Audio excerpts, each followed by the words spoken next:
Okay, hello friends, welcome back to our channel. So my name is Sumit Arora आणि you are watching Javed Sumit. So मित्रांनो, आपल्या फुल stack development सिरीजचा हा day 4 आहे. So आजच्या लेक्चरमध्ये आपण complete what is JDK, what is JVM, what is JRE in डिटेलमध्ये in सोप्या लँग्वेजमध्ये आपण ते कन्सेप्ट आजच्या व्हिडिओमध्ये डिस्कस करणार आहे. Okay, so what is JDK, आजचा टॉपिक आपला JDK, then JVM, then JRE. तुम्ही म्हणता सर काय भानगड आहे? ओके, सो हे जे आहे ना, हे एक कंपोनंट्स आहेत जावा प्रोग्रामिंग लँग्वेजचे. Without the JDK, JVM and JRE the Java programming language does not work properly. Okay, असं म्हणू शकतो की आपण हे जावा प्रोग्रामिंग लँग्वेज एक प्रकारचे हार्ड्स आहेत. Okay, so JDK, JRE,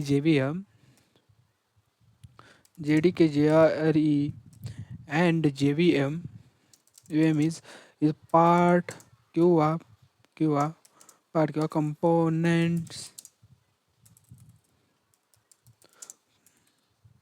components of Java programming language. Okay,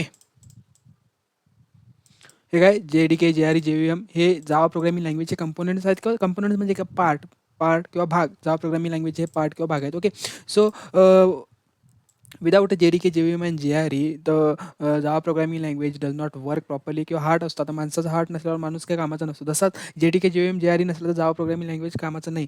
okay, त्याच्यामध्ये कुठल्याच प्रकारचा प्रोग्राम आपण रन करू शकत नाही, एक्झिक्युट करू शकत नाही. सो त्याच्यामध्ये बघा काय काय असतं. कंपायलर असतं. So compiler is part of JDK and interpreter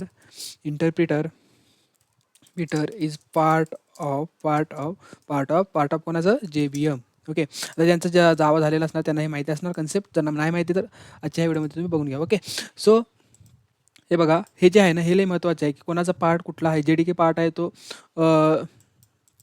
JDK is a part of the compiler is a part of the JDK and interpreter is part of the JVM. Okay, so in simple लँग्वेजमध्ये आपण आता discuss करूया की काय भानगड आहे नेमकं आहे. ओके, सो बघा, एखादा आपण ज्यावेळी जावा प्रोग्रामिंग लँग्वेज एखादा जावाचं प्रोग्राम जेव्हा आपण लिहितो. ओके, जेव्हा जावाचा प्रोग्राम आपण लिहितो त्यावेळी त्यावेळी त्यावेळी काय होतं.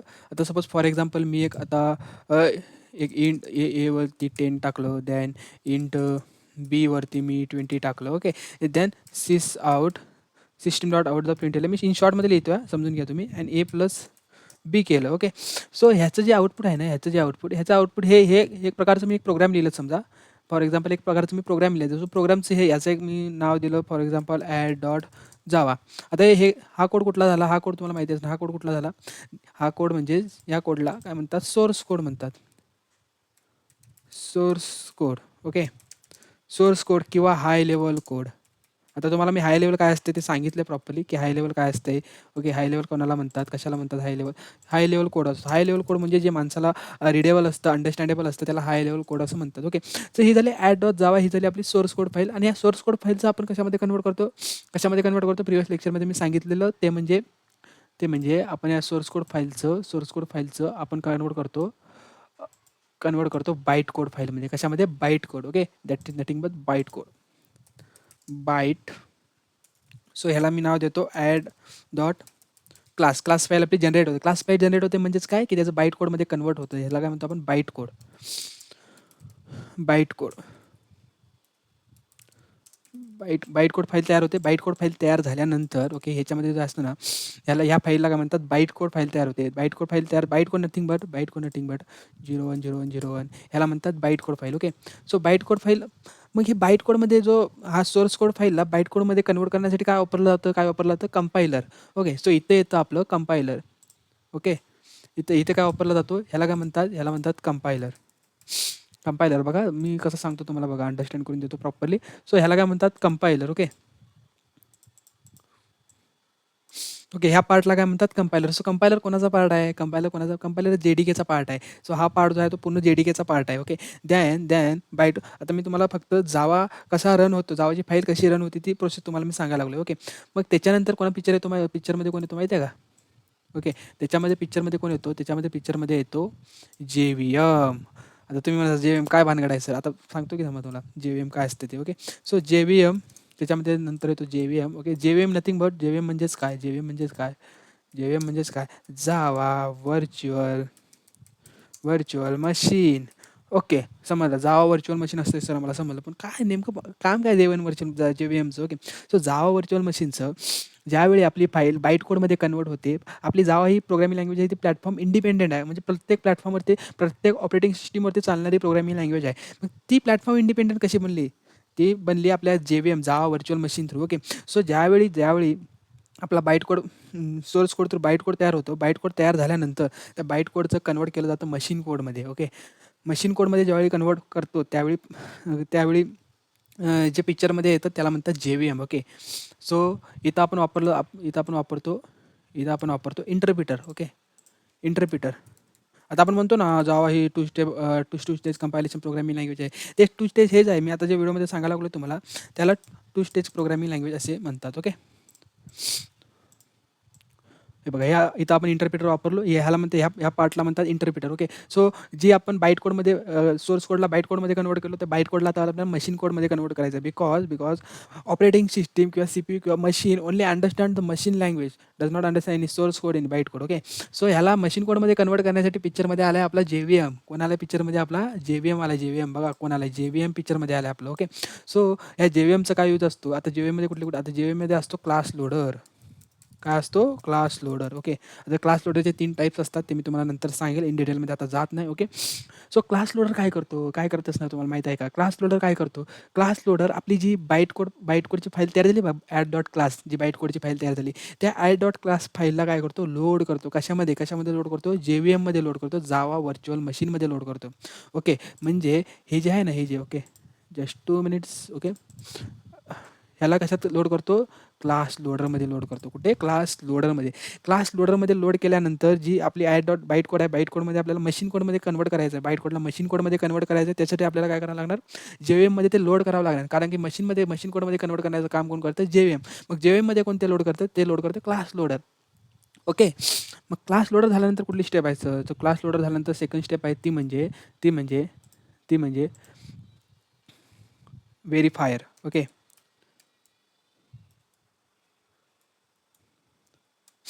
व्हेरिफाय करणे. ओके.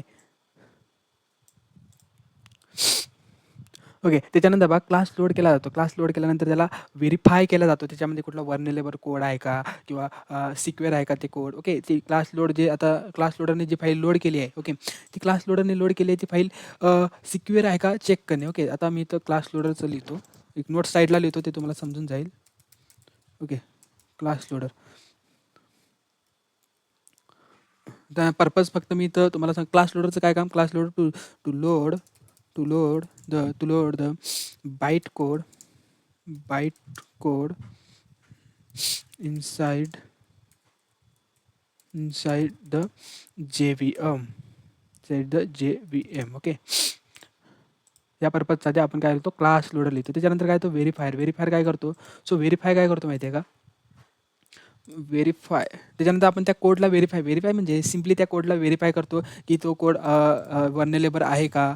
त्याच्यामध्ये कुठली थ्रेड्स आहेत का? सिक्युरिटी थ्रेड्स आहेत का? ते चेक करण्याचं काम करतो आपण व्हेरिफायरमध्ये. ओके. मग त्याच्यानंतर अजून कुठला पार्ट आहे? त्याच्यानंतर अजून पार्ट आहे आपला interpreter and execution engine. Okay. तर ह्याच्यामध्ये अजून येतं इंटरप्रिटर.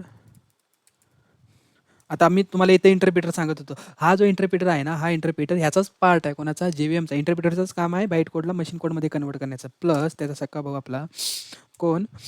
Execution engine.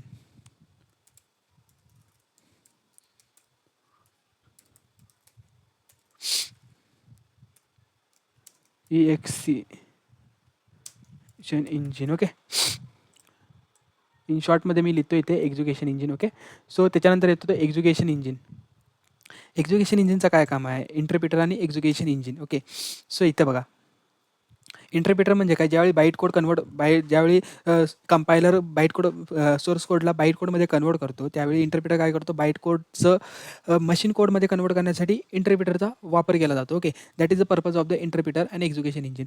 आणि त्याच्यानंतर जो आहे ना, त्याच्यानंतर ह्याच्यामध्ये परत येतं जस्ट इन टाईम कंपायलर. कुठलं येतं? Just in time compiler. आता जस्ट इन टाईम कंपायलरचं काय काम आहे? Okay. Just in time JIT. इथं स्पेशल टाईप ऑफ कंपायलर आहे तो JIT. आता JITचं काय पर्पज आहे? ओके. ओके. JITचं काय पर्पज आहे? Just in time compiler. Just in time compiler. आता जस्ट इन टाईम कंपायलरचा काय पर्पज आहे? जस्ट इन टाईम कंपायलर म्हणजे त्याच वेळी कंपाईल होणे. ओके. इन शॉर्ट म्हणजे जो आपला परफॉर्मन्स आहे, परफॉर्मन्स आपल्या प्रोग्राम रन करण्याचा परफॉर्मन्स वाढवणे. So improve the performance. Purpose काय त्याचा? पर्पज काय आहे? Must to improve improve improve the performance. Okay.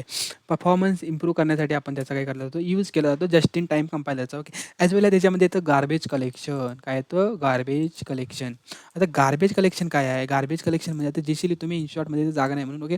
Garbage collection जे अनवॉन्टेड ऑब्जेक्ट असतात आपल्या मेमरीमध्ये, ते मेमरीमधले अनवॉन्टेड ऑब्जेक्ट काय करणे? रिमूव्ह करणे. त्यासाठी वापर केला जातो garbage कलेक्शनचा. Okay. As well as मित्रांनो, व्हेरीफाय झाल्यानंतर ज्यावेळी आपला क्लास लोड केल्यानंतर ती फाईल व्हेरीफाय होते. व्हेरीफाय झाल्यानंतर ह्याच्यामध्ये मेमरी एरियाज अलोकेट केले जातात. ओके. सो मेमरी एरियाज म्हणजे काय? इथं असतं मेमरी एरियाज. काय असतं इथं? Just 1 minute. इथं असतं memory areas. Memory. Okay. Memory allocate केली जाते. मेमरी डिफरंट टाईपची मेमरी असते. जसं की हिप मेमरी असते, नेटिव्ह मेमरी असते, पीसी रजिस्टर मेमरी असते. Okay. Different types of memory असतात. मग त्या आता ही जी सोर्स कोड आहे, त्या सोर्स कोडच्यानुसार त्या पर्टिक्युलर प्रोग्रामला मेमरी ॲलोकेट केली जाते. मेमरी ॲलोकेट केल्यानंतरच त्या प्रोग्रामला इंटरप्रिटर केलं जातं. एक्झिक्युशन इंजिन थ्रू त्याला वर्क केलं जातं. पुढची प्रोसेस मेमरी ॲलोकेट झाल्यानंतर पुढची प्रोसेस होते. आता फॉर एक्झाम्पल मेमरी कुठले असतात? याच्यामध्ये मेमरी असतात. याच्यामध्ये कुठले मेमरी होतं? हिप मेमरी असते, as well as native memory असते. Okay. Then PC register memory असते. Okay. Different types of memory असतात व ते तुम्हाला माहीत असणार. ह्याच्यावरती हा जो कन्सेप्ट आहे ना, ह्या कन्सेप्टवरती आपण एक वेगळं लेक्चर घेणार आहे. So don't worry. Okay. So memory allocate झाल्यानंतर आता बघा, पर्टिक्युलर प्रोग्रामला मेमरी अलोकेट व्हायलाच पाहिजे. अदरवाईज मेमरी अलोकेट नाही झाली तर आपण कुठलंही एक्झिक्युशन कुठलंही ऑपरेशन परफॉर्म करू शकणार नाही. ओके. सो हा झाला आपला JVMचा आर्किटेक्चर. ओके. हा झाला JVMचा पर्पज काय? सिम्पली JVMचा पर्पज जो आहे तो जो JVMचा पर्पज आहे तो फक्त एक्झिक्युशन आपलं बाईट कोडला मशीन कोडमध्ये कन्वर्ट करण्यासाठी JVMचा वापर केला जातो. ओके. मग त्याच्यानंतर पिक्चरमध्ये येतो तो म्हणजे JRE. ओके. आता सर JRE काय आहे? JRE म्हणजे जावा रनटाईम मशीन. आता JRE मी तर लिहितो JRE. ओके. JRE मीन्स जावा रनटाईम मशीन. ओके. तर JRE म्हणजे काय? JRE म्हणजे जावा रनटाईम मशीन. सो ह्याचा पर्पज काय असणार? ओके. सो आता JRE आहे. ओके. JREमध्ये आता फॉर एक्झाम्पल तुम्ही VS कोड वापरत असणार. त्याच्यामध्ये असतो फोल्डरमध्ये. फोल्डरच्या स्ट्रक्चरमध्ये तुम्हाला तिथं दिसणार JREचा फोल्डर. मग त्याच्यामध्ये जायचं, तुम्हाला सगळे क्लासेसचा इंटरफेस तिथं दिसतात. सो JREचा पर्पज काय? की JREचा purpose to provide the classes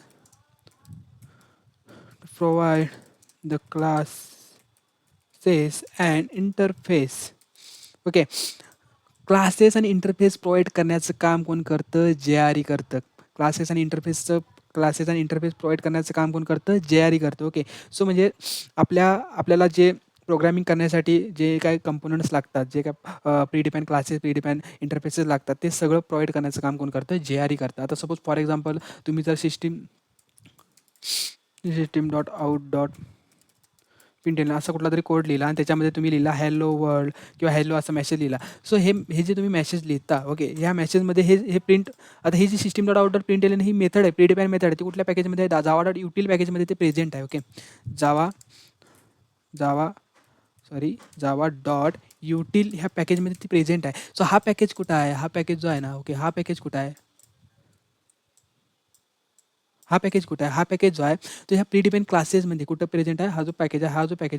हा पॅकेज आपला ह्या जावा रन टाईम मशीनमध्ये प्रेझेंट आहे. JREमध्ये तो क्लास पॅकेज काय आहे? तो प्रेझेंट आहे. म्हणून आपल्याला JRE हा महत्त्वाचा कन्सेप्ट आहे. ओके. सो JREचा वापर काय करतो आपण? JREचा वापर करून आपण काय करू शकतो? ओके. JREचा यूज करून आपण जावा रन टाईम इन्व्हायरमेंटचा यूज करून आपण इंटरप्रिटेशन करू शकतो. आता इंटरप्रिटेशनची जी काही प्रोसेस आहे, इंटरप्रिटरची जी काही प्रोसेस आहे, ती प्रोसेस आपण JRE थ्रू पण करू शकतो. ओके. सो आता हे जे तुम्ही JVM आपण इथं बघितलं, हे JVM जे आहे, हे JVM is a part of JRE. अरे, आता तुम्ही म्हणता JVM हा कसा पार्ट असणार JREचा? तर सांगतो ना तुम्हाला मी. JVM हा झाला आपला JVM. ओके. दॅन हा झाला आपला JRE. ओके. हा आपला झाला JRE आणि ह्याच्या बाहेर जो येतो ना, ह्याच्या बाहेर ह्याच्या बाहेर जो येतो ना ह्याला म्हणतात JDK, पूर्ण डेव्हलपमेंट किट. ओके. आता मी तुम्हाला सुरुवातीला सांगितलेलं की compiler is a part of the JDK and interpreter is a part of the JVM. Interpreter is a part of the JVM. पण इंटरप्रिटर तर तुम्ही सांगितलं JRE मध्ये आहे. अरे JVM जो आहे तो पार्ट ऑफ द JRE. मग JVM आता फॉर एक्झाम्पल सांगायचं झालं तर म्हणजे एका गोष्टीच्या आत ती गोष्ट आहे, मग तो तर ॲक्सेस करणारच. Okay. So JVM is a part of the JRE. मग JREचा हा JVM काय आहे, पार्ट आहे. मग JRE त्या गोष्टीला काय करू शकतो, ॲक्सेस. आता फॉर एक्झाम्पल जावामध्ये जो कन्सेप्ट आहे इनहेरिटन्स, त्याचा पॅरेंट अँड चाइल्डचा कन्सेप्ट आहे. आता JVM हा चाइल्ड आहे JREचा. ओके. मग JRE चाइल्डच्या सगळ्या गोष्टी ॲक्सेस करू शकतो. मग JVMचं फंक्शन काय आहे, इंटरप्रिटेशन करणे. चा कंपायलर इंटरप्रिट करू शकतो आपल्या बाईट कोडला JVM. मग JRE पण तो करू शकतो, कारण की JVM is a part of the JRE. Okay. Then JDK हा वेगळा पार्ट आहे. मग JDK काय करू शकतो, फक्त कंपाईल करू शकतो. JRE कंपाईल करू शकत नाही. ओके. JVM कंपाईल पण करू शकतो आणि इंटरप्रिट पण करू शकतो. ओके. तो हा झाला स्ट्रक्चर.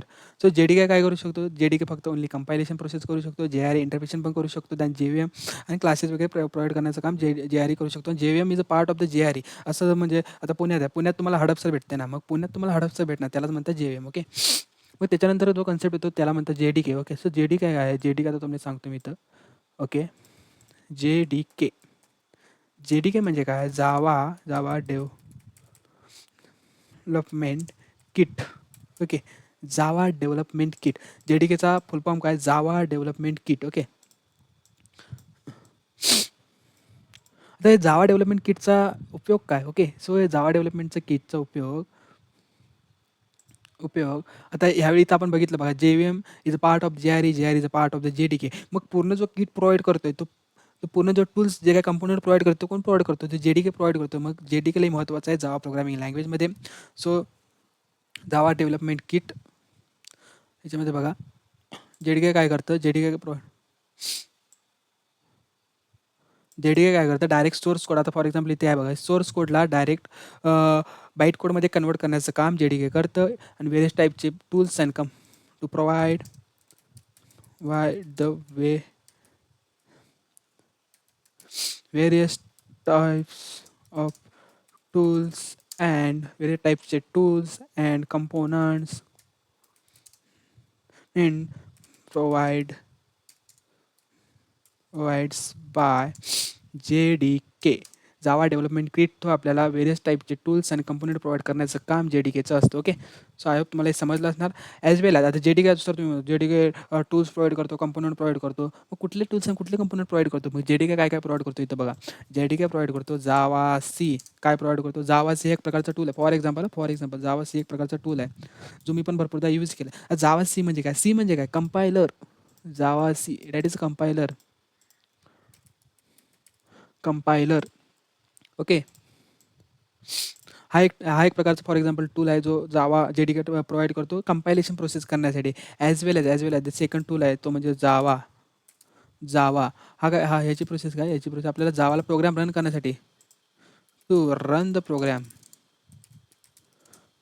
रन करण्यासाठी जावा हा टूल वापरला जातो. ओके. मग त्याच्यानंतर कुठला आहे,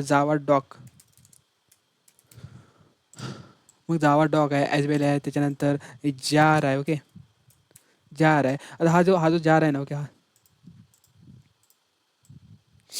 हा जो जार आहे ना, ह्याचा उपयोग केला जातो एखाद्या वेळी आपण ज्यावेळी प्रोजेक्ट डिप्लॉय करतो ना, प्रोजेक्ट डिप्लॉयमेंटच्या वेळी त्याचा जार फाईलचा उपयोग केला जातो, कारण जार फाईल आपण प्रोजेक्ट पब्लिकली डिप्लॉय केली जाते. ओके. सो ह्या जार फाईलमध्ये डिफरंट टाईपचे क्लासेस, इंटरफेसेस, जे मेथड्स असतात, ते सगळे मेथड्सचं कॉम्बिनेशन करून आपण काय करतो, डिप्लॉय करतो. त्यावेळी जार फाईल हे लागते. ओके. .jar हे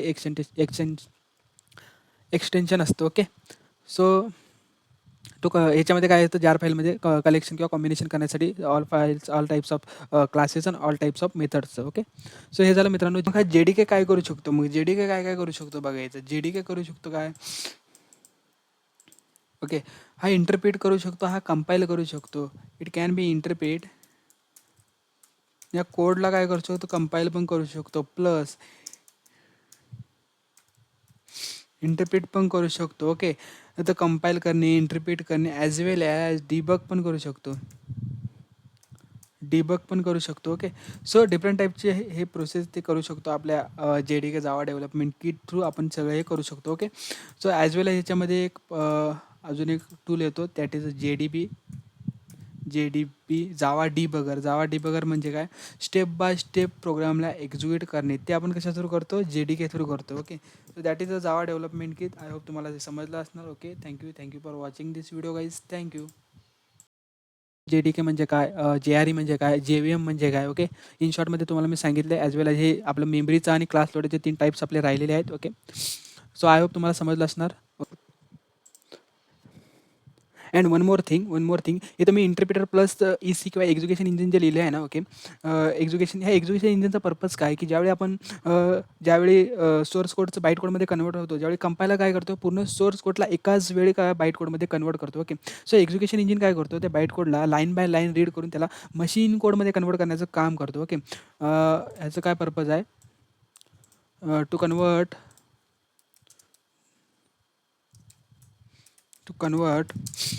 line by line code into machine कोडमध्ये कन्वर्ट करण्याचं काम लाईन बाय लाईन करतो, त्यालाच line by line code into machine code. Okay,